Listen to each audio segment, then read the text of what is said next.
안녕하세요. 저는 가끔씩 사연을 들으며 함께 울고 웃던 청취자입니다. 사연을 들을 때는 제가 이런 사연의 주인공이 되리라고는 한 번도 생각해 본 적이 없습니다. 산다는 건 정말 알 수가 없는 것 같습니다. 제가 사연의 주인공이 되니까 사연을 보내는 여러분들의 심정을 더 이해할 수 있게 되었습니다. 이제 제 이야기를 시작해 보겠습니다. 저는 아버지께서 일찍 돌아가시고 엄마와 단둘이 살았습니다. 저희 엄마는 생활력도 강하시고 하나밖에 없는 딸을 남부럽지 않게 키우려고 정말 열심히 사신 분입니다. 엄마는 결혼하시고 집에서 살림만 하시다가 아버지께서 지병으로 돌아가시자 어쩔 수 없이 아버지께서 남기신 얼마 되지 않은 유산을 가지고 식당을 차리셨습니다. 평소 요리에는 어느 정도 자신이 있었고 어린 저를 돌보면서 할 수 있는 일이었기 때문입니다. 처음에는 여러 가지 메뉴가 있는 일반 식당을 하셨는데 메뉴가 다양하니 신경 쓸 것도 많고 그만큼 음식에 정성을 다할 수가 없으셨습니다. 여러 번의 시행착오 끝에 엄마는 진국 설렁탕이라는 하나의 메뉴에 승부를 거셨고 엄마의 음식에 대한 정성과 애정으로 진국 설렁탕은 사람들의 입소문을 타면서 대박을 냈습니다. 엄마는 재료부터 오랜 시간 끓이는 과정까지 하나하나 손수 챙기셔서 누구나 믿고 먹을 수 있는 진한 설렁탕을 만들어낸 것입니다. 저는 강인한 엄마의 보호 아래 아버지가 안 계신데도 학업에 열중할 수 있었습니다. 저는 엄마의 권유로 대학에서 경영학을 전공했습니다. 엄마와 저는 때가 되면 엄마의 진국 설렁탕을 프랜차이즈로 키워볼 생각이었습니다. 저는 졸업을 하고 경험을 쌓기 위해 회사에 취직을 했습니다. 엄마의 사업은 계속 잘 되고 있었고 식당도 확장을 했습니다. 저는 시간이 나는 대로 틈틈이 엄마 식당에 나가 전반적인 일에 관여했습니다. 저희 식당에 한 번이라도 오셨던 분은 반드시 단골이 되셨고 또 포장을 원하는 손님들도 많았습니다. 저는 단골 손님들을 따로 관리했고 포장 시스템도 새로 구축했습니다. 회사 일에 엄마 식당 일에 정말 바쁜 시간들이었습니다. 하지만 늘어가는 가게 매출을 보며 바빠도 힘든 줄도 모르고 열심히 살았습니다. 엄마는 고객들뿐만 아니라 엄마가 부리는 직원들한테도 신경을 많이 쓰셨습니다. 원래 천성이 고우시고 남을 잘 돕는 분이셨지만 혼자서 저를 키우시면서부터 더 어려운 사람들을 모른 척하지 않고 챙기셨기 때문에 직원들도 엄마를 좋아하고 따랐습니다. 그래서 직원들이 잘 바뀌지가 않았던 것 같습니다. 식당에는 처음부터 오랫동안 엄마 밑에서 일하신 주방 아주머니가 계셨습니다. 그분도 엄마처럼 혼자서 아들을 키우고 계셨고요. 그래서 엄마는 동병상련이라고 아주머니를 친동생처럼 돌봐주셨습니다. 아주머니의 아들은 저보다 2살이 어렸는데 어려서부터 자주 보면서 자랐습니다. 어릴 때는 같이 놀고 때로는 같이 공부도 하고요. 시간이 흘러 각자 바쁘게 살다 보니 이꾸지냈었는데 그 애도 대학을 졸업하고 취직을 했다는 소식을 들었습니다. 그런데 어느 날부터인가 퇴근을 하고 엄마 식당에 가면 그 애가 와 있었습니다. 처음에는 너무 오랜만이라서 어색했습니다. 예전에 앳되고 귀엽던 모습은 어디 가고 키가 크고 훤칠한 어엿한 남자가 되어 있었거든요. 하지만 우리는 곧 예전처럼 가까워졌습니다. 우리는 공감대가 많았습니다. 둘 다 아버지가 없이 자랐고 성격도 많이 비슷해서 통하는 게 많았습니다. 우리는 퇴근하면 진국 설렁탕에서 자연스럽게 만났고 식당 일을 돕고 식당을 발전시키기 위한 아이디어를 내느라 같이 머리를 맞대었습니다. 그러다가 어느 순간 그 애는 남자로 다가왔고 마치 이승기의 노래처럼 저에게 고백을 했습니다. 누나, 난 누나가 좋아. 어릴 때도 좋았고 지금은 그때보다 더 좋아. 사실 난 대학을 가서도 누나 생각 때문에 다른 여자친구를 못 만났어. 내가 거의 매일 퇴근하고 여기에 오는 것도 엄마 퇴근하면 같이 가려는 이유도 있지만 누나를 보러 오는 거야. 누나, 나랑 사귀자. 내 여자친구가 되어줘. 저는 그 순간 심장이 쾅 하고 울렸습니다. 늘 바빠서 제 마음을 들여다볼 시간이 없었는데 고백을 듣자 저도 제 마음을 알게 된 것이죠. 그 애는 취직을 하고 당당한 남자로 제 앞에 나타나려고 많이 노력했다고 했습니다. 우리는 본격적으로 사귀게 되었고 엄마와 아주머니도 좋아하셨습니다. 어차피 서로 잘 아는 사이였고 서로 가족도 단촐했기 때문입니다. 그때는 모든 것이 행복했습니다. 늘 회사, 식당 반복되는 제 일상을 그 애가 바꾸어 놓았습니다. 일이 아니어도 세상에는 재미있는 것이 많다는 걸 알게 해주었습니다. 우리는 퇴근하고 만나서 다른 연인들처럼 데이트를 했습니다. 영화도 보고 오락실에도 가고 맛있는 음식도 먹으러 다녔습니다.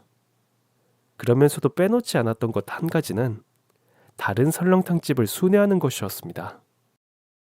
그 무렵 저는 엄마의 진국 설렁탕을 프랜차이즈로 만들 사업 계획을 구상하고 있었습니다. 수도 없이 많은 설렁탕집을 다니면서 먹어보고 진국 설렁탕을 개선할 점과 차별화할 전략을 구상했습니다. 그 모든 순간들을 그 애와 함께 했습니다. 프랜차이즈 계획이 마무리될 때쯤 우리는 결혼을 하기로 했습니다. 어차피 거의 매일 붙어 다녔기 때문에 결혼을 하는 게 일을 하는 곳에서도 사랑을 하는 곳에서도 더 효율적이라고 생각했습니다. 이번에는 제가 먼저 용기를 내서 청혼을 했습니다. 희성아, 나랑 결혼해 줄래? 난 살면서 너랑 함께한 지난 1년간이 제일 행복했던 것 같아. 우리 같이 살자. 엄마랑 아주머니랑 우리 넷 함께 행복하자. 제 청혼을 받고 희성이는 화를 냈습니다. 청혼할 기회를 어이없게 빼앗겼다면서요. 누나, 이런 게 어디 있어. 이건 기습이야. 내가 먼저 청혼하려고 얼마나 시뮬레이션을 많이 하면서 어떻게 할지 고민하고 있었는데. 에이, 반칙이야. 우리는 함께 웃었습니다. 희성이와 저의 결혼 소식을 들은 엄마와 아주머니는 무척 기뻐하셨습니다. 다른 진국 설렁탕 가족들도 축하해 주었고요. 저는 결혼 준비와 함께 회사에 사표를 내고 진국 설렁탕 프랜차이즈 사업도 함께 시작했습니다. 그건 엄마와 저의 오랜 꿈이었으니까요. 그동안 프랜차이즈에 맞게 레시피도 다 만들어 놓았고 재료를 공급할 업체 선정도 끝내고 상표 디자인도 다 끝내 놓았습니다. 결혼식 준비도 거의 다 되었을 무렵 엄마는 희성이와 저 아주머니 이렇게 4명의 식사 자리를 만드셨습니다. 워낙 서로 잘 아는 사이라서 상견례며 이런 형식이 없었으니까요. 엄마는 최소한의 격식과 예의를 갖추고 싶으셨던 것 같습니다. 엄마는 이제 제 시어머니가 될 희성이 엄마에게 동생, 우리가 이렇게 사돈이 되려고 만나고 그 오랜 세월 함께 일한 듯하네. 우리가 그동안 서로 자식 하나씩 키우면서 동병상련의 정을 느끼지 않았나.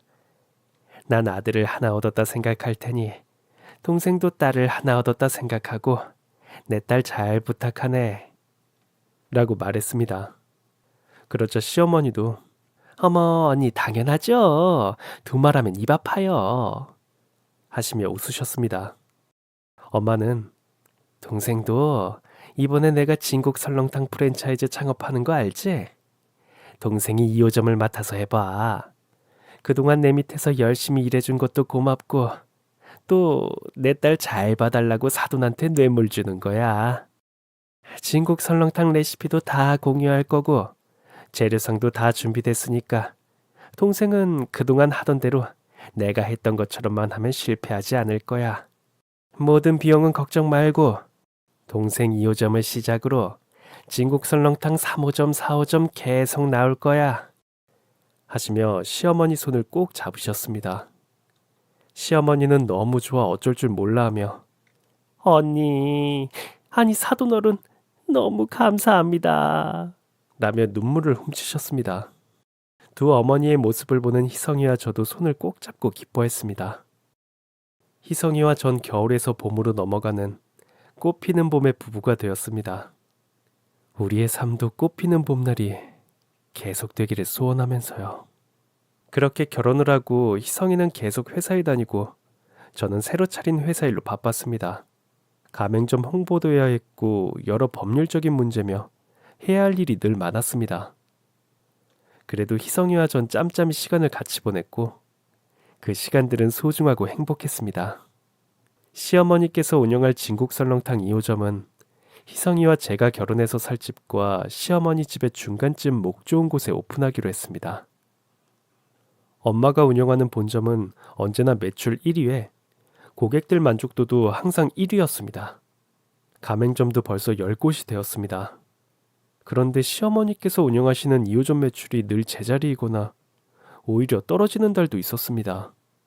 저는 신경이 쓰였지만 시어머니도 워낙 오랫동안 이 일을 하셨던 분이라서 별 문제 없으리라 생각했습니다. 나름대로 각자 위치에서 다들 바쁘게 최선을 다했습니다. 조금 이상한 것이 있다면 시어머니의 태도였습니다. 매장 운영하는 면에서 뭔가 자꾸 감추시는 게 있는 것 같았고 저에게도 가끔씩 시어머니 티를 내시며 잔소리를 하셨습니다. 괜히 한 번씩 트집을 잡는다고 해야 할까요?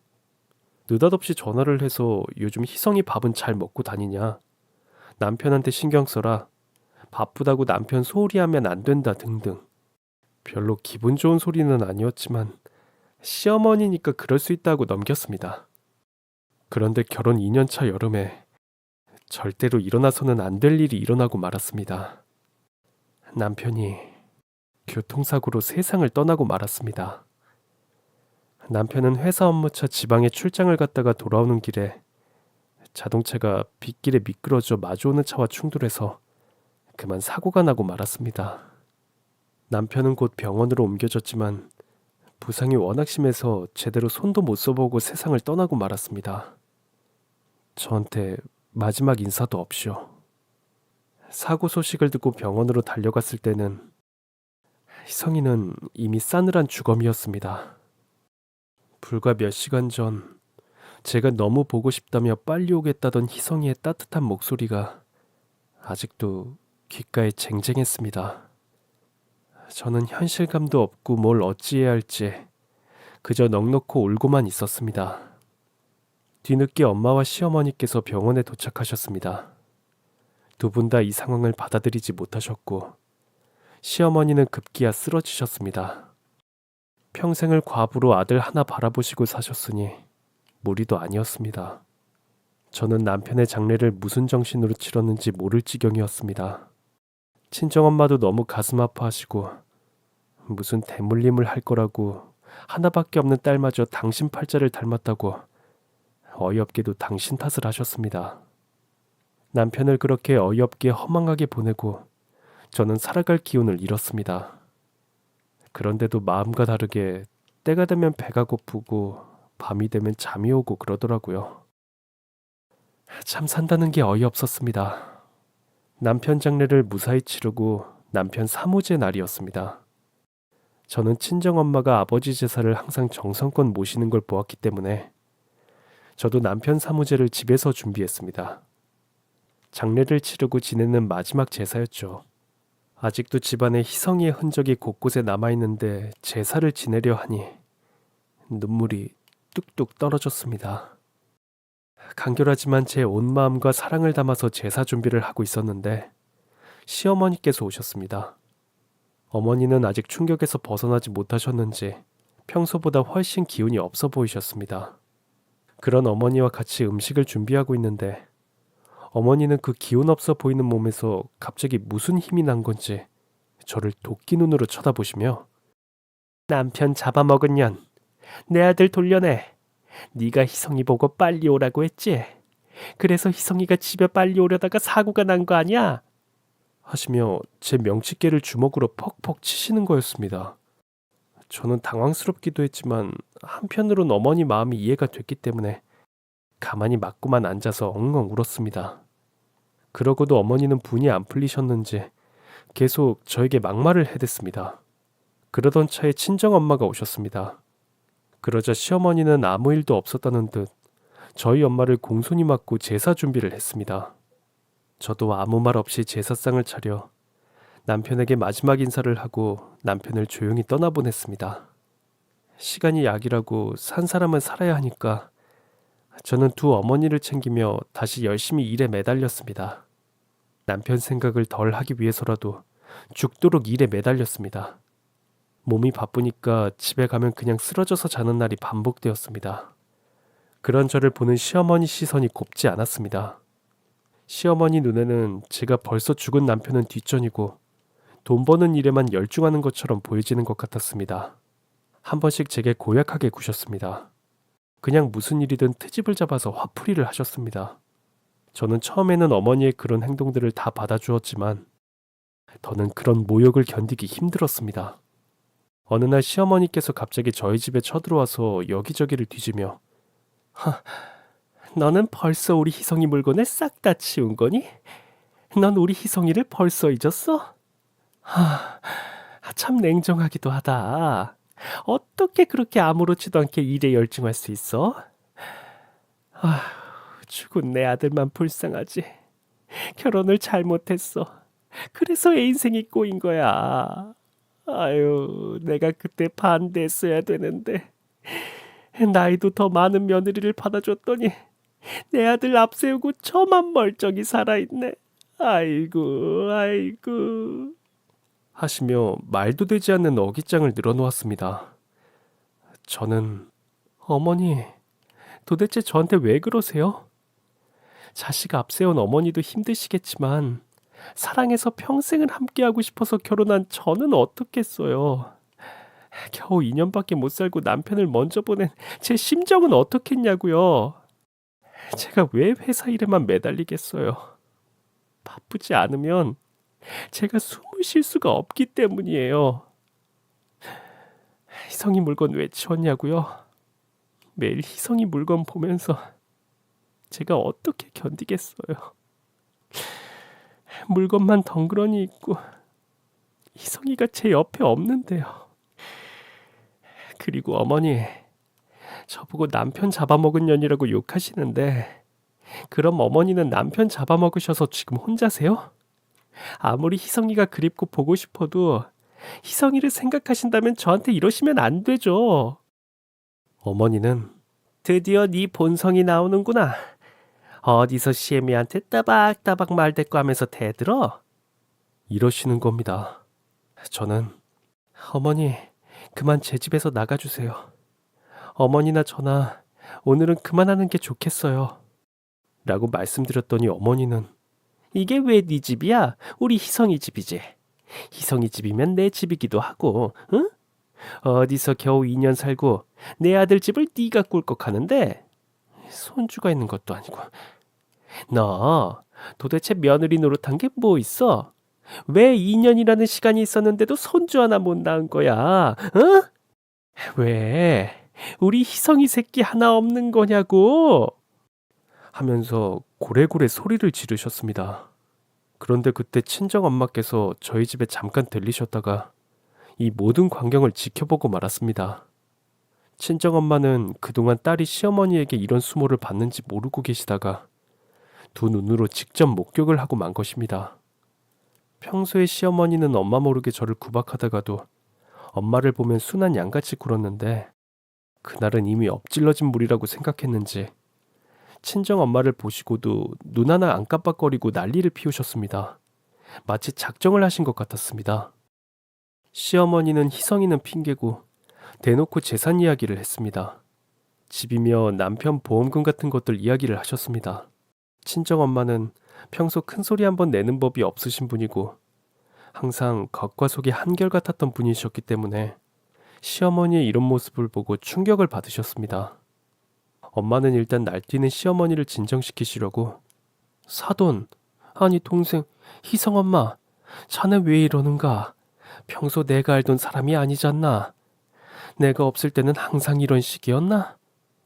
진정하고 오해가 있다면 대화로 풀어야지. 그런데 시어머니는 막무가내였습니다. 저와 엄마를 보시며 생떼 같은 아들을 잃은 것도 억울한데 아들 목숨값으로 나온 보험금도 나한테 한 푼도 안 주고 어떻게 그럴 수가 있어요? 내 아들을 살려놓던가 보험금이라도 내어놓으셔. 이러는 겁니다. 엄마나 저는 돈이 아쉬운 사람도 아니었고 희성이 보험금은 차마 제가 만져볼 자신이 없어 보험금이 들어온 은행 계좌에 그대로 들어있었습니다. 엄마는 화가 나셔서 큰 소리로 정신 차려. 여기가 어디라고 그런 근본도 없는 소리를 함부로 하는 겐가? 죽은 희성이한테 부끄럽지도 않아? 라고 말씀을 하시다가 갑자기 윽 소리를 내시며 쓰러지셨습니다. 평소 혈압이 있으셨던 엄마가 지금의 상황에 충격을 받고 쓰러지신 것 같았습니다. 그런데 그 상황에 시어머니는 뒤도 안 돌아보고 나가버리셨습니다. 저는 급하게 핸드폰을 찾아 119에 전화를 했습니다. 손이 떨리고 심장이 터질 것 같고 몸이 벌벌 떨렸습니다. 어머니가, 그러니까 엄마가, 저희 엄마가 쓰러지셨습니다. 제발 빨리 와주세요. 살려주세요. 119 대원이 주소를 묻는데 너무 당황스럽고 무서웠던 저는 갑자기 집 주소까지 생각이 나지 않아서 신분증을 찾아 겨우겨우 주소를 댔습니다. 저는 119가 도착할 때까지 엄마를 반드시 눕히고 제가 아는 모든 지식을 총동원해서 엄마가 조금이라도 편하게 숨을 쉴 수 있게 최선을 다했습니다. 엄마는 의식이 거의 없는 상태로 가늘게 호흡을 하고 계셨습니다. 저는 제가 알고 있는 모든 신께 기도했습니다. 하느님, 부처님, 성모 마리아님, 제발 저희 엄마를 살려주세요. 제발 도와주세요. 희성아, 제발 엄마 좀 살려줘. 아버지, 엄마 좀 살려주세요. 몸은 너무 떨리고 눈물은 터져버린 수도꼭지 마냥 쏟아졌습니다. 119가 도착하는 그 몇 분이 천년같이 느껴지는 순간이었습니다. 119가 도착하고 엄마는 병원으로 옮겨져서 바로 급성 뇌출혈 진단을 받고 뇌수술을 하셨습니다. 그런데 엄마는 수술대에서 끝내 일어나지 못하고 아버지 곁으로 가셨습니다. 의사 선생님 말씀으로는 갑작스런 충격을 받아 혈압이 급상승을 하고 뇌로 가는 혈관이 터져서 뇌졸중이 일어나서 돌아가셨다고 하셨습니다. 저는 의사 선생님 말을 듣는데 현실감이 전혀 없었습니다. 아무 생각도 나지 않고 눈물도 다 말라버렸는지 눈물 한 방울 나지 않았습니다. 오히려 너무 기가 막히고 도저히 믿어지지가 않으니까 피식피식 실소가 터졌습니다. 저는 그렇게 몇 분을 멍하게 서 있다가 의식을 잃고 쓰러졌습니다. 눈을 떴을 때는 병실이었고 가장 가까운 회사 직원이 와 있었습니다. 병원에서 제 핸드폰으로 연락을 했다고 합니다. 단축번호 1번이 희성이, 2번이 엄마, 3번은 시어머니였습니다. 아마도 번호 3개가 다 연락이 안 되니까 가장 연락을 자주 하던 4번째 직원에게 연락이 간 듯 했습니다. 저는 차마 핸드폰에서 희성이 번호를 지우지 못하고 있었습니다. 이젠 엄마마저도 연락을 할 수 없는 번호가 되어버린 것입니다. 직원은 대표님, 도대체 이게 어떻게 된 일이에요? 무슨 일이 일어난 거예요, 네? 저는 그제야 현실이 직시됐고 말라버린 눈물샘이 또 터졌습니다. 신이 정말 있다면 어떻게 이럴 수가 있단 말입니까? 아버지도 안 계신 저에게, 불과 몇 달 전 사랑하는 남편을 잃은 저에게 세상에 오직 하나뿐인 엄마마저 빼앗아갈 수 있단 말입니까? 저는 오열했습니다. 오늘 하루 불과 몇 시간 만에 일어난 일을 도저히 믿을 수가 없고 받아들일 수도 없었습니다. 저는 기절과 깨어나기를 몇 번 반복하고 나서야 현실을 인정하고 체념을 했습니다. 저는 직원들의 도움을 받아서 엄마의 장례식 준비를 했습니다. 장례 준비를 하며 직원들이 수도 없이 시어머니께 전화를 드렸으나 시어머니는 전화를 받지 않으셨습니다. 엄마의 장례식이 끝나도록 시어머니는 끝내 장례식장에 나타나지 않으셨습니다. 엄마를 하늘나라로 보내드리고 저는 만신창이가 되어 집에서 두문불출하던 중 한 통의 전화가 걸려왔습니다. 저는 전화 받을 힘도 없었지만 여러 가지 처리할 일들이 많았기 때문에 겨우 몸을 일으켜 전화를 받았습니다. 그런데 그 전화는 잘 아는 공인중개사님의 전화였습니다. 김 대표, 나야. 정말 경황이 없겠지만 김 대표가 꼭 알아야 할 것 같아서 내가 신뢰를 무릅쓰고 전화를 했어. 김 대표 시어머니가 진국 설렁탕 2호점을 팔아달라며 연락이 왔어. 난 2호점은 김 대표 어머니 친한 친구분 건물이고 김 대표 시어머니는 가맹점주로서 역할만 하는 걸로 알고 있었는데 김 대표 시어머니가 뭘 잘 모르시는지 다짜고짜 가게를 팔아달라는 거야. 김 대표가 몸을 좀 추스르면 알아봐야 할 것 같아. 김 대표 기운 내.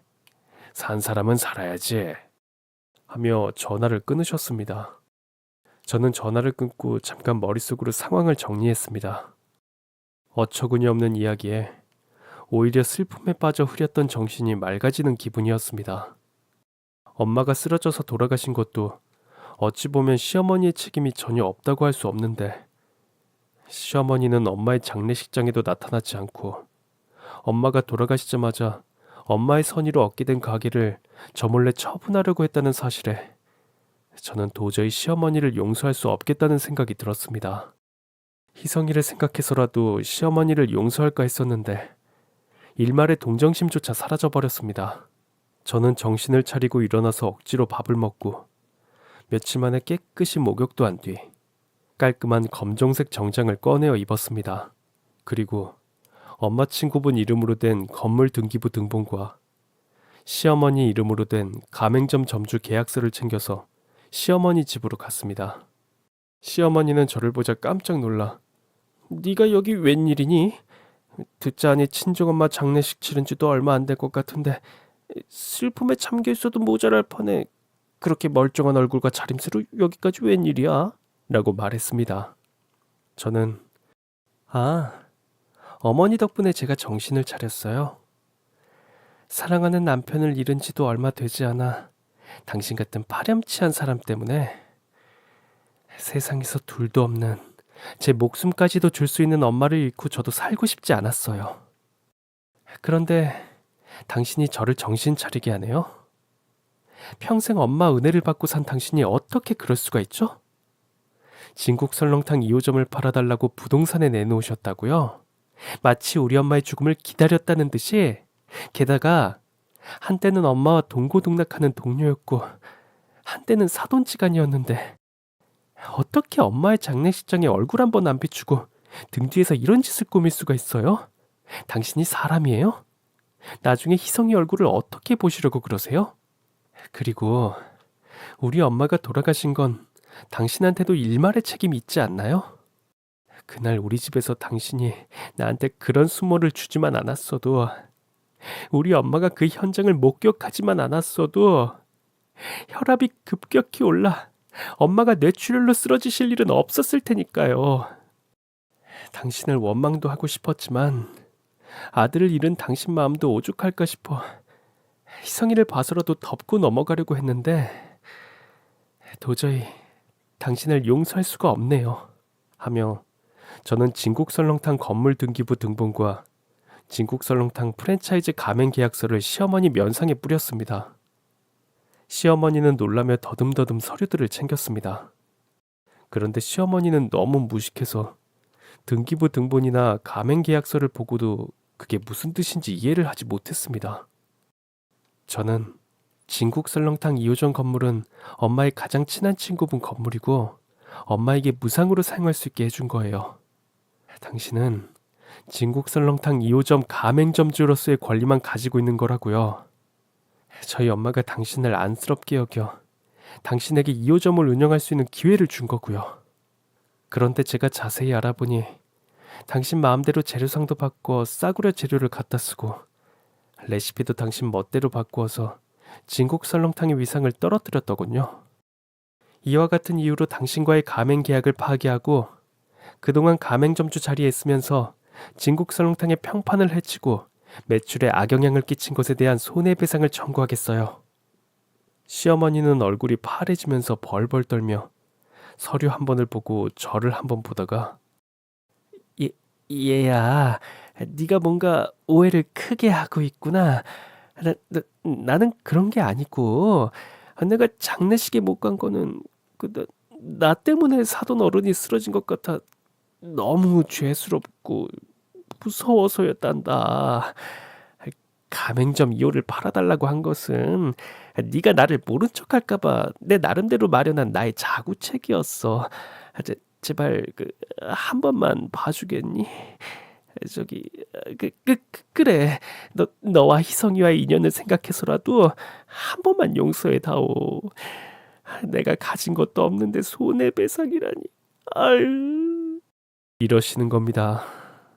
시어머니는 말을 하면서도 힐끔힐끔 제 눈치를 살피고 시선이 불안정하게 흔들리는 것이 누가 봐도 방금 미봉책으로 지어낸 거짓말이라는 것이 눈에 뻔히 보였습니다. 정말 가증스럽기 짝이 없었죠. 저는 시어머니께 당신은 희성이와 저의 소중한 인연까지도 저는 당신을 용서할 수 없기 때문에 나중에 죽어서라도 희성이를 볼 수가 없게 되었으니까요. 당신은 직접적인 행동을 하지는 않았지만 제 엄마를 돌아가시게 한 사람입니다. 당신에게 늘 은혜를 베풀고 당신을 친동생처럼 아꼈던 제 엄마를요. 저는 이제 희성이를 놓겠어요. 희성이가 그렇게 허무하게 절 떠나고 단 하루도, 단 한순간도 희성이를 잊은 적이 없었는데 이제 희성이를 제 마음속에서 영원히 떠나보내겠어요. 제 엄마를 돌아가시게 한 사람의 아들을 계속 제 마음에 품고 살 수는 없으니까요. 저의 단호한 말을 들은 시어머니는 놀라서 눈이 커지며 아무 말도 하지 못했습니다. 저는 뒤도 안 돌아보고 시어머니 댁을 나와버렸습니다. 그리고 곧장 회사로 가서 그동안 밀린 일들을 처리하기 시작했습니다. 가장 시급한 진국 설렁탕 2호점을 정상화시키기 위해 시어머니와의 가맹 계약을 파기하고 본사에서 직접 관리하기로 결정했습니다. 저는 인생의 커다란 시련을 연달아 2번이나 겪었지만 다시 일어나 일을 해야 했습니다. 이미 저는 혼자만의 몸이 아니고 저의 회사에 달려있는 식구가 수십 명이고 가맹점까지 포함하면 수백 명이 넘는 사람들의 생계가 저에게 달려있었기 때문입니다. 진국 설렁탕 가맹점은 벌써 15호점 개점을 눈앞에 두고 있는 상황이었습니다.